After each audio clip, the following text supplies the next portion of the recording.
Shalom and welcome to another in our series of podcasts from Temple Beth Am, a dynamic center for conservative Judaism in Los Angeles. As my rabbis in yeshiva would say, in Jewish law, love is not an emotion, love is a series of responsibilities, right? So this was often used in the conversation about like the halachic prenup, and making sure couples like sign a document before a wedding to, in case anything would go wrong. But often there was sort of like a speech that would go with it about like, love is about,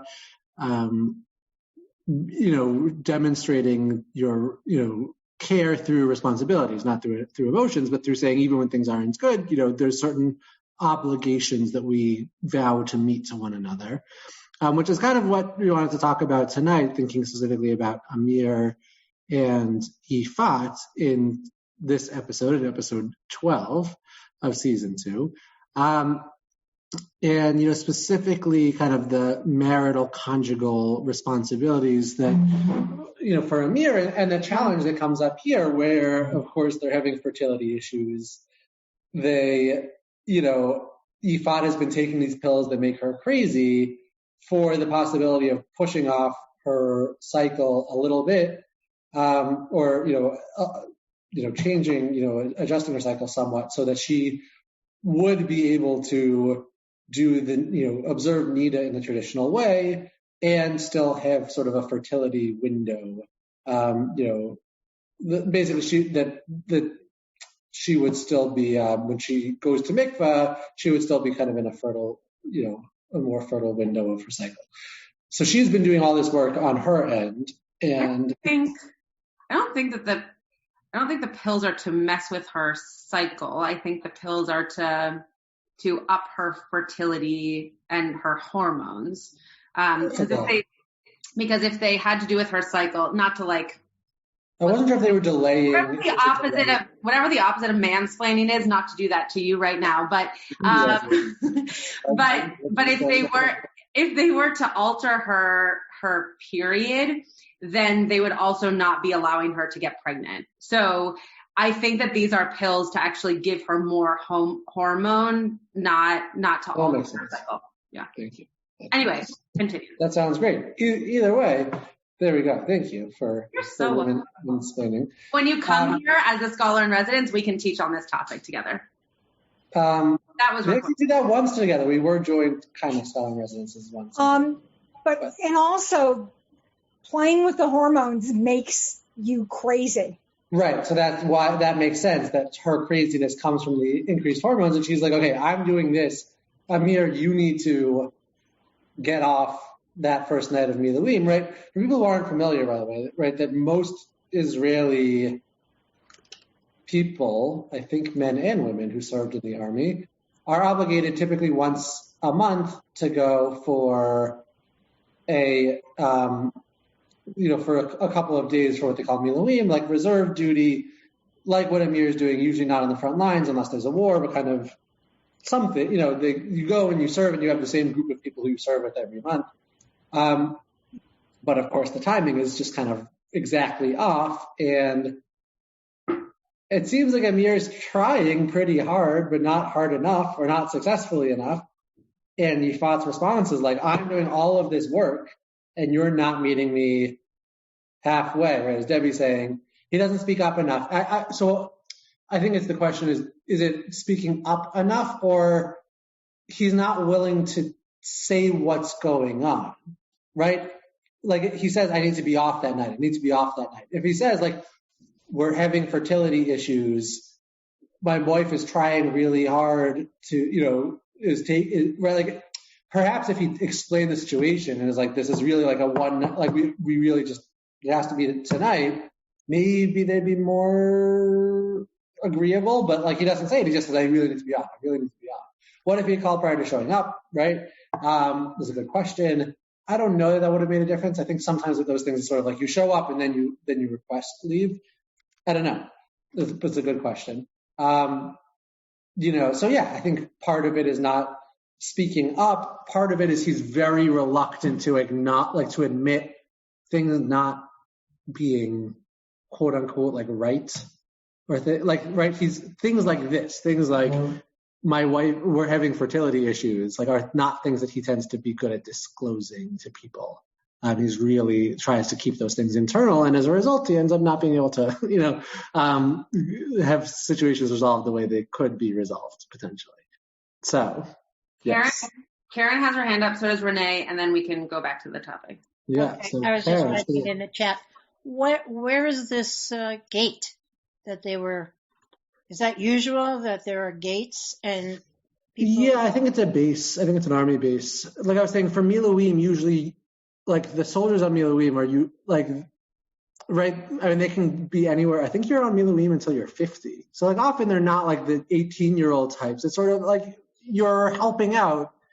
If there's a war, then you're called up to the front lines. But typically Miluim are going to, they're jobs like this, jobs like being on overnight watch duty, like opening gates for an army base. Think like it's a soldier job, but not like a hardcore soldier. But this was not any territory in Israel that had to be guarded, or people can only be let in, or it was about a base. It seemed like it was an army base to me. It was kind of unclear. There was barbed wire on one side, and which made me think that potentially that he was at a checkpoint, but it clearly wasn't a checkpoint that was being used for people by foot, because then we would have seen people walk through.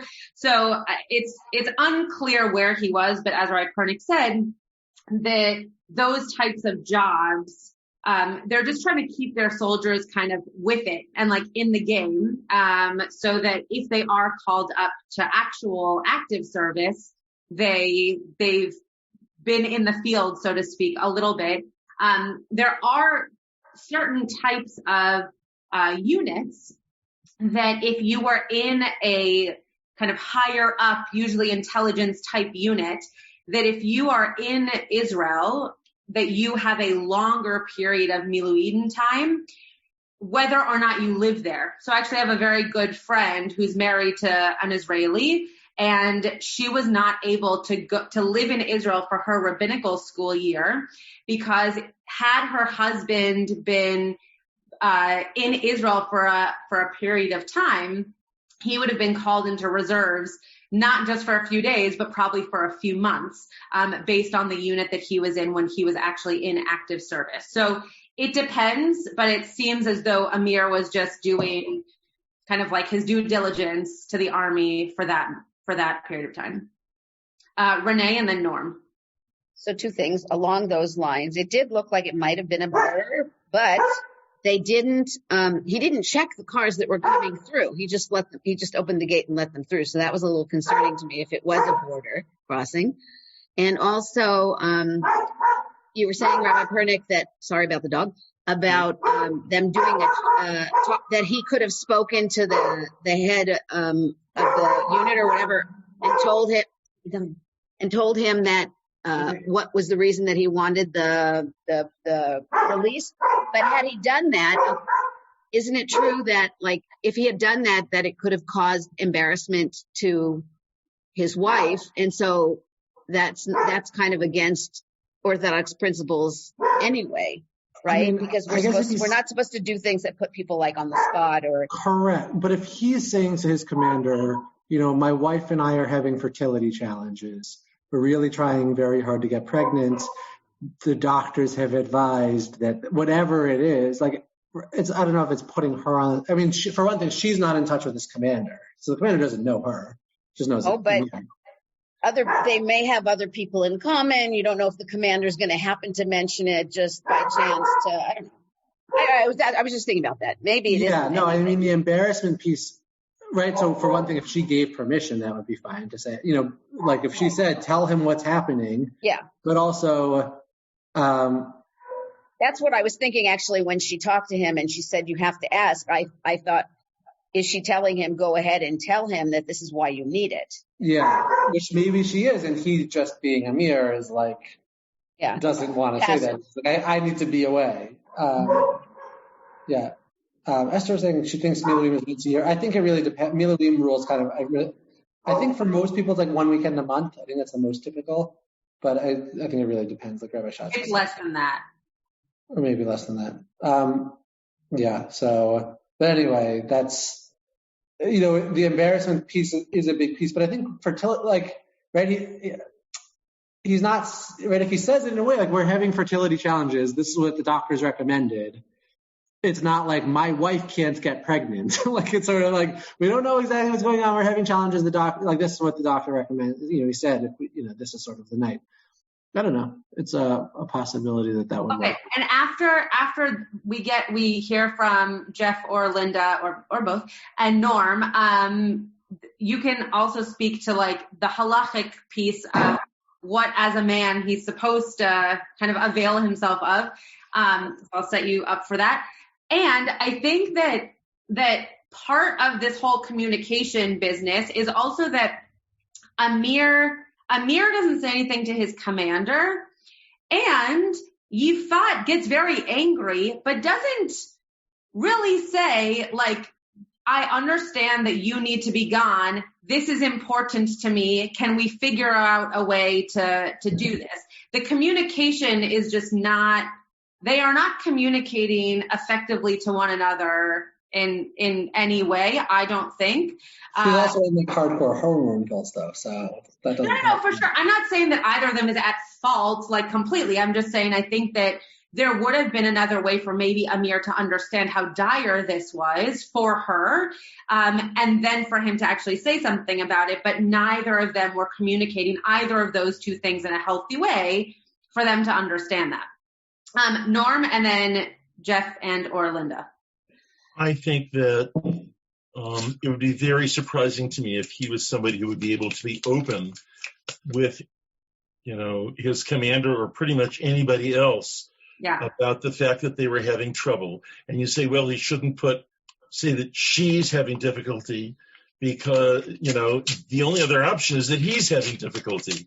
And I think there are relatively few men who are able to be open with that, and it's not surprising at all that he's not one of them.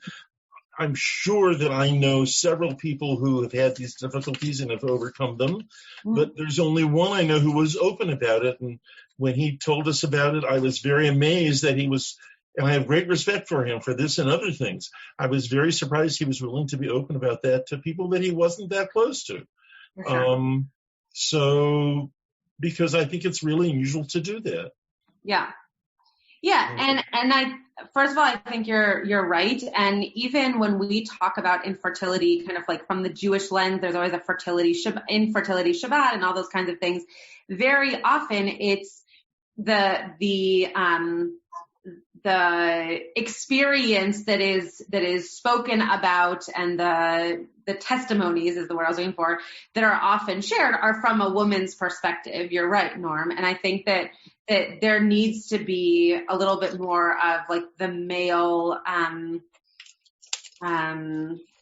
comfort around discussing those kinds of things, because as you said, if it's not one, it's the other. So being able to really have a community around that and understand it is really important for both genders.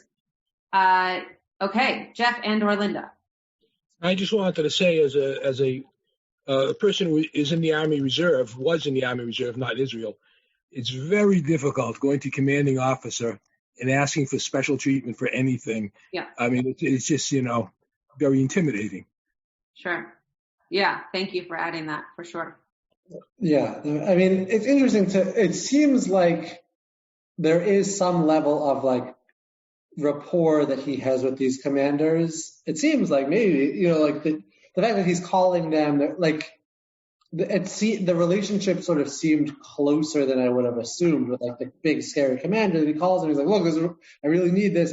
But you're right, I'm sure you add in the power dynamics that are at play of commander, soldier, and all of those things. It's certainly, and also the machismo piece, right? Like, I'm in the Miluim, I'm a soldier, I'm in the army, and sort of acknowledging in that context fertility challenges. Then you add in the Amir factor, that it's Amir who generally is reluctant to acknowledge things like that, and like 100% we understand how this problem comes about. As Rabbi Schatz touched on, I just want to talk for a bit about men's husband's responsibilities or obligations to his wife. That there's a set of 10 responsibilities or obligations that husband has to his wife, one of which is conjugal rights, meaning, right? And this is from the Torah, from the book of Exodus, where it says, right, it's actually talking about the case in which a man takes a second wife, and it says, that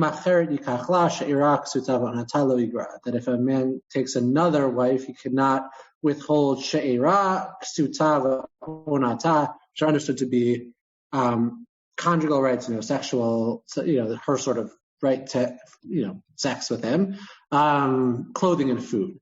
And, there's a whole conversation about how frequent that is, that, and it depends on the profession. It's not like a one size fits all kind of thing. But at the same time, a husband is obligated to meet his wife's, kind of sexual needs, or at least, periodically with some degree of frequency.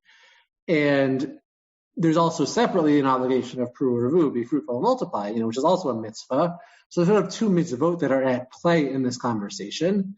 Right? It doesn't seem like the issue is that he's never agreeing to have sex with her. It seems like it's just, she says, I need, it needs to be now, and he's unavailable. Maimonides in the Mishnah Torah talks about sort of the right of refusal that the wife has for, if the husband wants to travel, she could say, no, you can't travel for work because then you're not going to be home with me.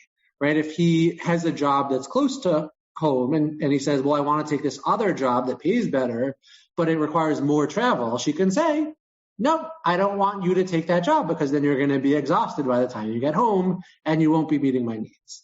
Right? So all of this exists within halakha, within Jewish law, that, the husband's obligated, and with the understanding that, if he's seafarer and is, a merchant who's traveling around the world, and she's okay with that profession, like he's not going to be able to be home every week. But generally speaking, typically it's at least once a week for most professions. Camel drivers is like once every 3 months, I think. But for most professions, it's like at least once a week, that, he has to at least be available for if she so desires. And this is right. So that's a really important word, because this is not just they should have sex once a week to try to get pregnant, which is what you might think based on stereotypical, families who are keeping by these kinds of laws, and how large they are.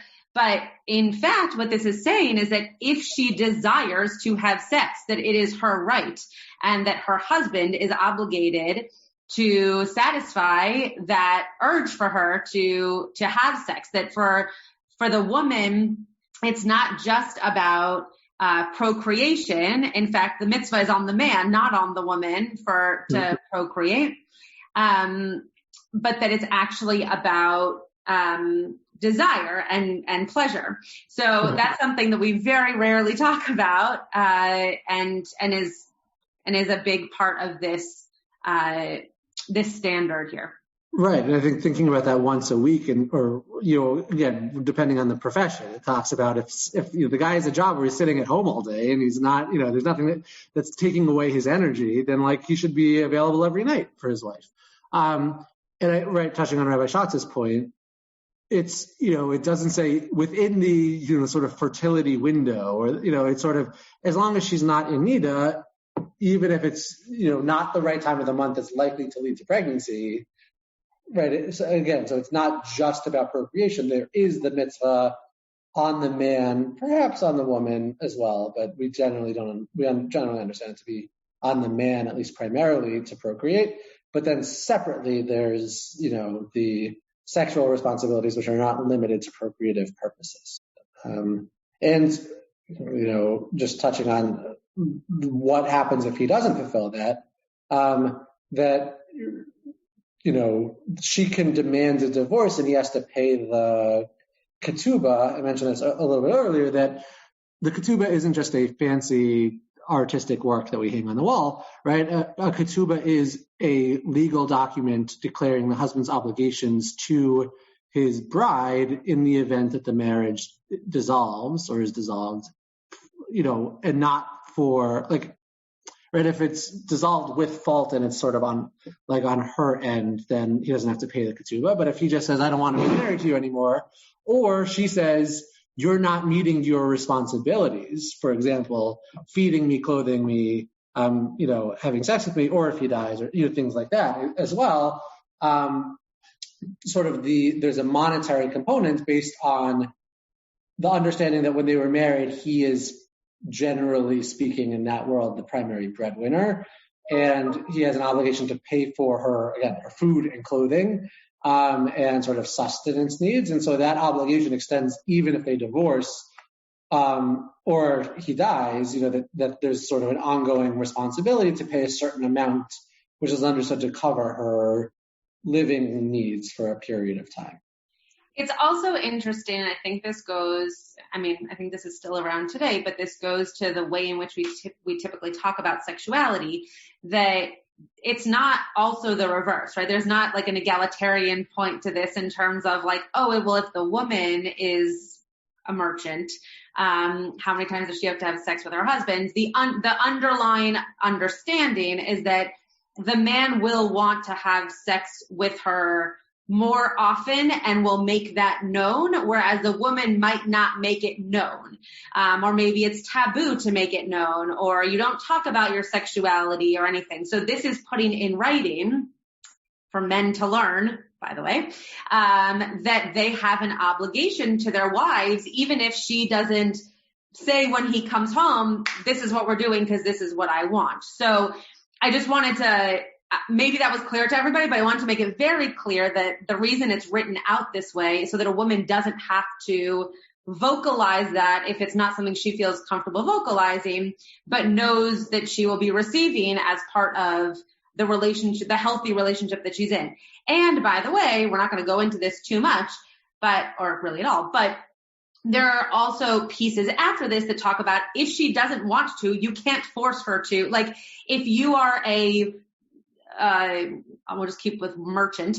If you're a merchant, no, we're going to go with rabbi. If you're a scholar and you come home and you're supposed to have sex with your wife every Friday because that's when you can put your books down and, focus on the human in front of you, then you are obligated to have sex with her if she wants it, right? You don't get to force yourself upon her because it says somewhere that a woman can have, is expecting you to have sex with her once a week. So just so that we all know, it doesn't go that far. And it is really up to if the woman is desiring this and wants it from her husband, then it is his obligation. I was looking at the Maimonides. I'm just going to pull this up. Unfortunately, this section of Maimonides isn't translated. So I'll just do a running translation. But in this same chapter, right, it talks about a woman who, right, Haisha sheman'a ba'ala mitash mishemitza, right, a woman who refuses to have sex with her husband. Again, it's not saying one night. It's saying in an ongoing fashion, right? She can just say, no, I'm not interested tonight. But if she says like, no, generally speaking, sort of in an ongoing way, right? She's hinikret moredet v'shol, so she's called a moredet, right, mored, like a merit is a rebellion. So she's called rebellious. Sorry, I saw there was a chat and then I can't pull it up. I'll pull up the chat right afterwards. So they ask her, why are you rebelling? why don't you want to have sex with your husband? Im amra ma'astihu. She says, I hate him. I can't have sex with him. I hate him. Mida'ati, right? Just like he disgusts me. Kofinoto l'sha'ato l'garsha. They force the husband to divorce her now. Lefi she'ena kishvua. She's not like a prisoner. Like should even at least know that. Like you can't have sex with her even though she hates you. But teitzei b'lo ketubah. So she goes free without a ketubah, meaning she doesn't get a ketubah money because it's not his. Right? He's not violating his responsibilities to her. She just is disgusted by him. And sort of it goes on. Right. So they can go on and marry others and so forth. So it's kind of interesting that, she has sort of the right of refusal, but at a certain point, if she's just disgusted by him and has no interest at all ever of having sex with him, then they say, he has to divorce her. Interestingly, thinking about like the agunah situation, the way the Jewish divorce traditionally is like the man gives his wife a get, right? It's not a it's not an even playing field. The man has to divorce the wife and not vice versa. And that's why we have these halakhic prenups that I mentioned that sort of force the get into action if civil divorce proceedings take place. But like, right, if she's like, I can't stand him, and he's like, I don't care, I'm not divorcing you. They said kofinotel, literally you hit him, you force him even against his will to divorce her now because it's bad for both. Like, right, neither of them are getting their needs met. So interesting to note. Right? It's not like the same both directions. She does have an obligation to, at least periodically, avail herself. But if she's just not interested in him, then he's supposed to divorce her. And she doesn't get her ketubah. And she does not get her ketubah because it's not because he didn't, right? She only gets the ketubah. It's still, like, you're right, and there's not, like, so much wrong with it. And, like, there's still that moment of, like, if she's unhappy, she still doesn't get to be taken care of. Correct. Right? If she's the one who says, I want out, she doesn't get to then to say, and you have to pay me the ketubah. Right. The ketubah, she only gets the ketubah if either he says, I want out, or she says, you haven't met your legal obligations to me. I want a divorce and you're going to pay me. Mm-hmm. Right. But if she just says, I just don't like you anymore, you're right. In that case, but I think I don't know, that seems reasonable. Reasonable is an interesting word, but I do think that it is. It means that she has agency, and it also means that she would have to really not like him enough or really be willing enough to get out of this marriage to be okay with leaving it under those circumstances. Because remember, we're not talking about 2021. We're talking about a really long time ago where if you left your husband's home, you were out of luck. And you're probably moving back in with your parents. But in all likelihood, they're alive, right? If they're alive, but you're certainly not protected. Correct. Sure. Correct. Anyway, I just wanted to point that out, just to add a little fuel to the fire. He's allowed to give her things; he just doesn't have to if she's the one who wants out. That was a very nice read of that. Yeah. Again, it's like here's a party gift. Would he though? No. Why wouldn't he? He's mad. He's leaving. Yeah. Yeah. Okay. Great. It's like the way most divorce proceedings leave. Everyone's on such good terms, and they're like, "Here, take a parting gift." Yeah. Okay. Joke. Yeah. Okay. Any thoughts, comments? Karen. Okay, so I'm going to admit that I went through what she was going through. Okay, and it makes you insane. Okay. And so that she's yelling at him, that she's the only one, she's absolutely right. So when you say, I think they could have communicated better, I am sure they had. And he said, okay, we're going to, whatever it is on Wednesday, we're going to do it. Okay? Yeah. So now he doesn't do it. And she's a crazy person, right? Okay. That's all I wanted to say. And their beds are together. So this must be an important thing. Right. So you're right on track. I love you beyond anything. And don't even bother. No, I totally understand. And you are correct that first of all, there's a lot of love tonight. It's so nice. That she is hormonal, like beyond belief. She's pumping herself with hormones. And I'm not saying that what she did was inappropriate by any stretch of the imagination. What I was saying was that I wonder if there was a way in which, and you could be right, I could be right, who knows? Like the midrash on the TV show could be that maybe they talked about it beforehand. Who knows? We don't know. But I guess what I'm getting at based on previous episodes is they don't seem to necessarily say the things that they actually mean to one another very well to begin with. So the fact that she was hormonal and yelling, and nothing is wrong with that, my guess is he did not necessarily hear what she was getting at if she had been able to communicate in a different way. I'm not saying the way she communicated was wrong. I just don't know that he heard it in the right way. And the other thing that you said that I also agreed with, now I don't remember. But yeah. But yes, 100%. He was right, though. What? But he's also the kind of guy who is more passive, wants to be a good boy kind of person. Also just like doesn't want to feel or share feelings or talk about feelings. Yeah, a tough guy. You know what I mean? I got to do this. Yeah, I don't know if it's tough. But I think he's adorable. It's not about that. But I don't know how he is. The beds thing is what the other thing that you said. I remember when you started talking. Yes, the beds are separate at the beginning of the episode and then they come together. And from that, what we're supposed to understand is that she knew that she was going to be able to go to mikvah while he was away at Miluim. And so when we see that scene and he puts her back into bed drunk, we see the beds back together because she had already prepared for him to potentially be home, and for them to be able to have sex, we assume, or at least sleep in the same bed together. Yeah. Debbie. So I know that you really like Amir, but he seems really weak to me. And I think his self-esteem is so low and he just doesn't value himself. Like he's always like, he just feels so weak, and I would have a hard time being married to someone like that, really. Yeah.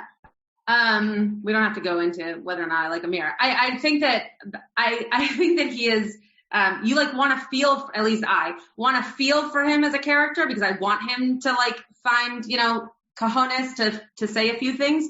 And he doesn't seem to ever really want to share actually how he's feeling and wants everybody else around him to kind of understand without him actually using words.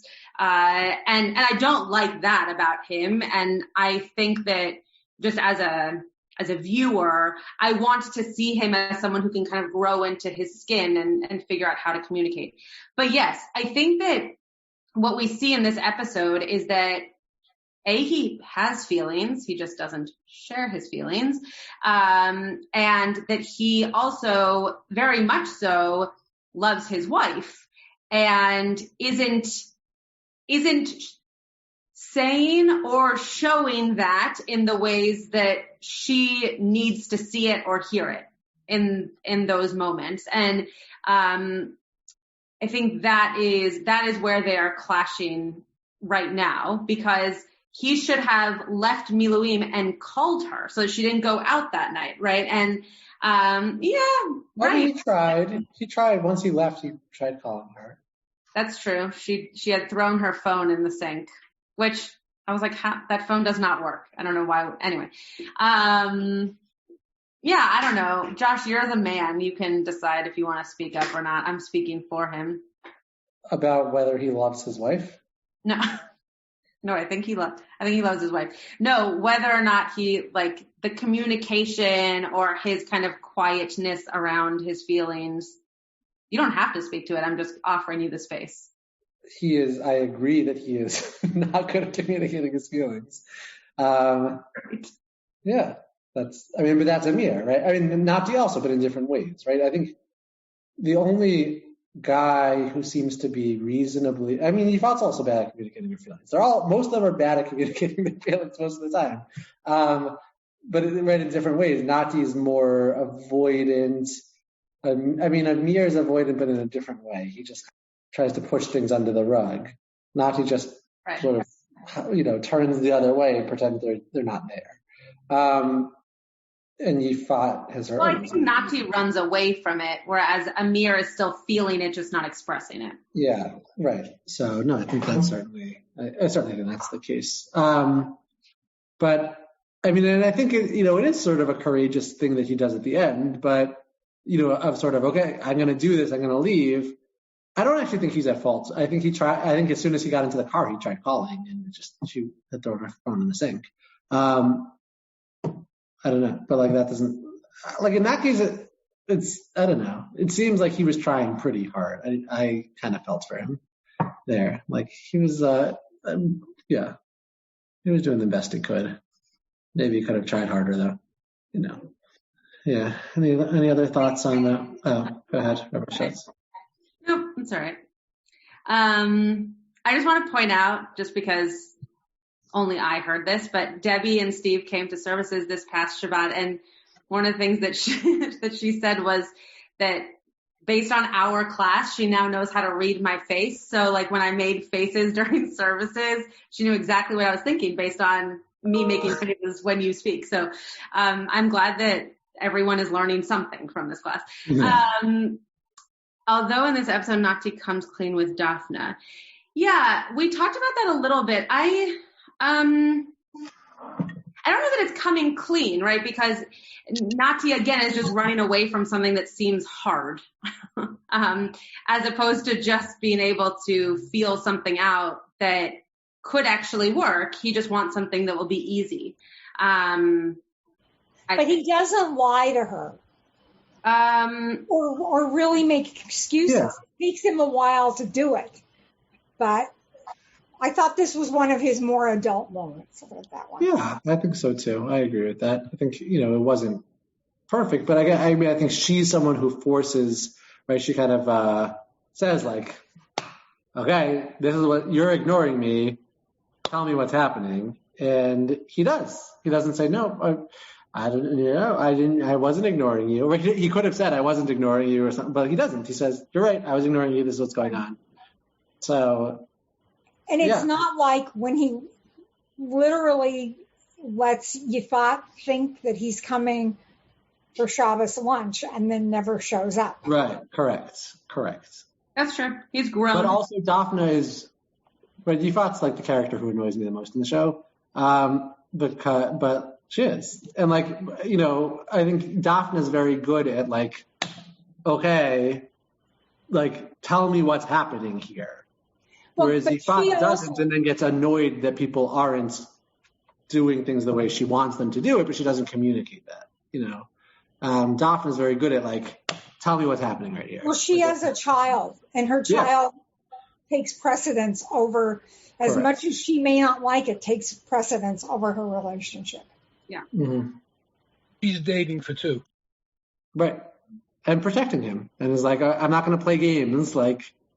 No games. I can handle it if you're not interested, but just tell me, And I think it's very good for Nati. Whatever ends up happening, I don't know if this will be the end or if there's but it's good that he sort of has someone who's forcing him to confront what he's feeling, and acknowledge it. Because I think with Yifat was just always kind of waiting and hoping, and never sort of push the envelope with it. Yeah. Yeah, no. I think he actually thought that this relationship might really go someplace, that he would deal well with her and with him. At the beginning, I thought, I just don't see it happening because he doesn't believe that a clown is important in the hospital. And that was a very important thing about her to her, that she really is an important person in the hospital. But I think that what really happened is that the kid challenging him like that says, what kind of a doctor are you that you can't help my cat? Just shook me. He didn't know how to deal with that. It was the first sign of adversity, and I thought that's going to kill it for him because he can't deal. Maybe he could deal with a little bit of adversity after a while, but this was too soon for him. Mm-hmm. And I really thought that was a huge factor. It wasn't that he didn't like the idea of a kid. I think he really did like the idea of her already having a kid. It's that the kid wasn't fulfilling his fantasy of what the kid would be at all times. Right. And I mentioned that earlier, that is why kids do that. Kids they do those things as a way of developing trust, because if they could yell at their parent and their parent still loves them, then that's a way it ultimately is a way of developing trust in a sense of unconditional love, that I can get angry, I could yell at you and you'll still love me. Right. So that's why kids do that subconsciously. And that's, I'm sure, why Evitar is subconsciously doing that, is I'm beginning to develop trust in you. Now I'm going to test that trust. Again, all of this is subconscious, but it's also all very normal. And Nati is oh, whoops, no, I don't know that you can trust me. I don't know that I'm actually game. And so he's out. You know? I also wonder, I agree with everything you just said. And you always should. Okay. And I wonder if Nati just, you really threw me off when you said that. Nati really wants for this boy to love him and to care for him just as much as it's in the reverse. And I think that as soon as he sees that moment of tension, I think that Nati worries that he's going to break his heart, the little boy's heart. Mm-hmm. And he walks away, as opposed to exactly what Rabbi Pernick just said, which is, as a child, he would actually have been okay had he showed up the next day and been there for him. But instead, Nati is hurting him probably more now by walking away, because the child now thinks, okay, well, that was it. He couldn't handle that moment, so now he's walking away. Anyway, I think we don't know that for a fact, but given Nati's character, I wouldn't be surprised if he just walks away from things that he's worried he might ruin, as opposed to stepping in and seeing if maybe it could actually be something. Rabbi Barbara and then Jeff, yeah. I mean, I agree with everything everyone said. I also think that the first time you're confronted with something so violent from a kid, you know, it's jarring. And if you're not in that sort of mode where you know how to deal with kids, then it does throw you. The other thing is, I don't know, the kid's in third grade maybe, but I don't think there's a distinction. He can make a distinction between a veterinary doctor and a people doctor. You know, a doctor is a doctor. Right. And he should be able to fix the cat, even though the cat's dead. Probably a part of Nati that's like, I should be able to fix this cat, right? And how come I'm not good enough, right? Because his whole thing is he's never good enough, and I'm so weak, and And I think that is something that plays into this, is someone's telling me I'm not good enough, and so maybe I'm really not good enough. Jeff? Now, I was just thinking of Nati's relationship with his own father, and so it's on the other side. It's kind of a rough relationship there. And now he's having a hard time dealing with a kid in the other direction, you know? Yeah, but I mean, I think it's true, but you don't get the sense that like his dad was a bad parent. Not he's having trouble figuring out how to deal with his dad having a second love. But it did feel like that was a strong home he was raised in.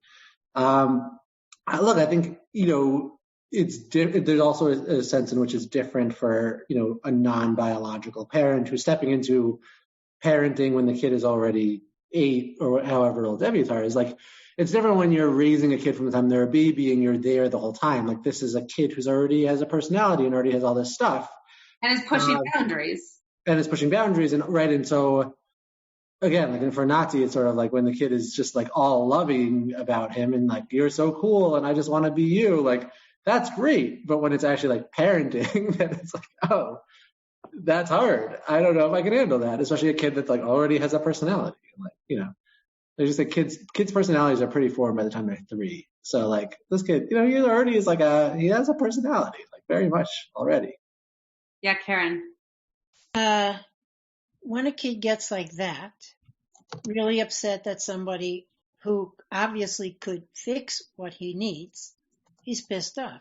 Now, a parent or someone who has been around kids might comfort the kid and say, I'm so sorry that you're so sad. I'm not that kind of doctor. He could still run away and get pissed off. Mm-hmm. That's true. But there's some sort of hanging in there that he's not doing, or nor does he know. And did he ever get it? I don't know. But yeah. Eileen, did you have your hand up? I was just going to really say what I think the last few conversations have been. If he had been the father all along, mm-hmm. he could have dealt with the situation, and I think the child could also.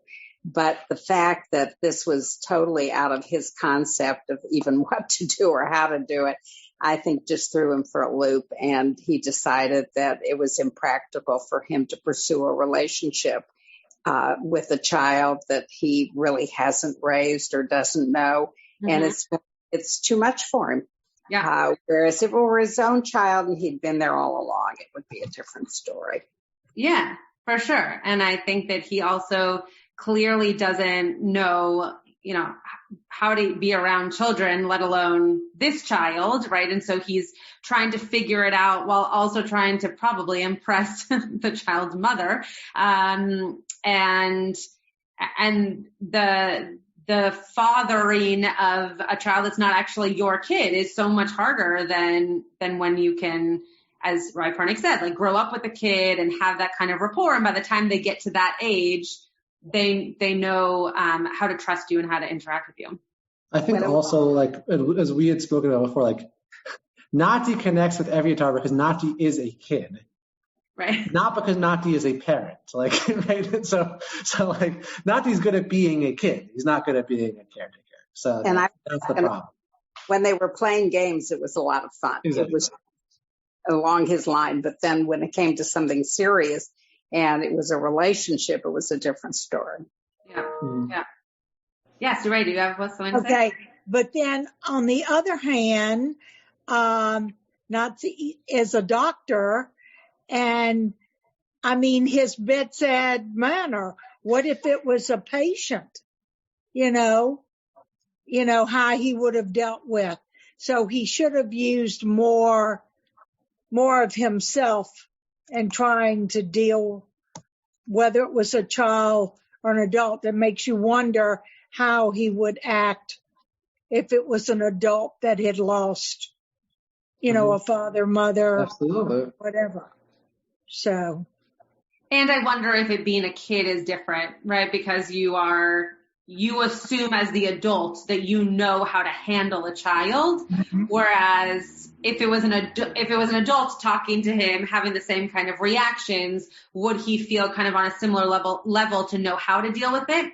And a kid just completely throws him off because so you could deal with it very similarly. The age gap is really throwing him for a loop. And it's always different dealing with kids in front of their parents, whether or not you're dating the parent, right? Like when kids go away to camp, it is so much easier to deal with just the child than when you teach a child in like a day school classroom where you know that whatever you say to that kid is going to then go back to the parent, and you're not scared of the child and how you're going to deal with the child and their behavior. You're worried about how the parent is going to react to the behavior, the grade, whatever it is that you gave to the kid. You have been listening to another in our series of podcasts from Temple Beth Am, a dynamic center for conservative Judaism in Los Angeles. If you enjoy these podcasts, we invite you to write a review on the Apple Podcast site or wherever you get your podcasts. For more information about Temple Beth Am Los Angeles, go to tbala.org.